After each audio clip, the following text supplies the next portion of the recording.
Mesdames, Messieurs, jetons un regard ce jour sur l'œuvre, le cacao. La campagne 2025-2026, c'est un peu les montagnes russes, car la situation des prix des producteurs, deux sons de cloche se dégagent, puisque ce qui était prévu lors du lancement de la campagne le 7 août 2025 en Bankomo par le ministre du Commerce, annonçant des prix très attractifs entre 3 200 francs et 5 400 francs le kilogramme.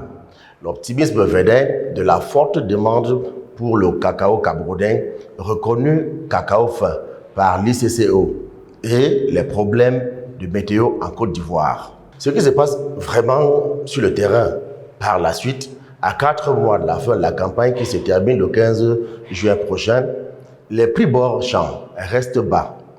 Mi-avril 2026, l'on relevait 1300 francs à 1450 francs le kilogramme dans les bassins de production. On est loin de 5400 francs de la campagne précédente et des 6000 francs de 2023-2024. À Douala, début mars 2026, nous étions à 1521 francs le kilogramme. Pourquoi les prix ont drastiquement chuté?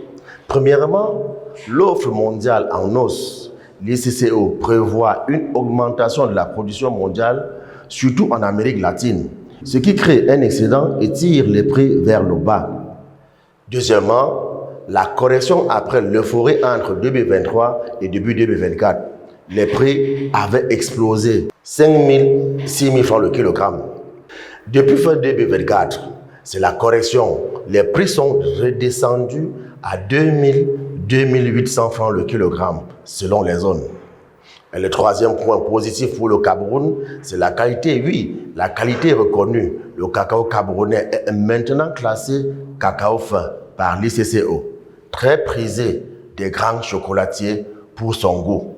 La BTO en Côte d'Ivoire, premier producteur mondial avec 40% de l'offre.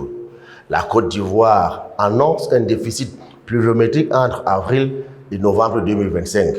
Si leur récolte baisse, ça peut faire remonter les prix au Cameroun, puisque pour l'objectif de production, le Cameroun vise entre 300 000 tonnes an d'ici 2026.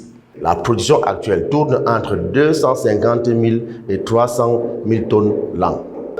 Les défis qui restent à relever, la volatilité, les producteurs sont très exposés aux fluctuations mondiales.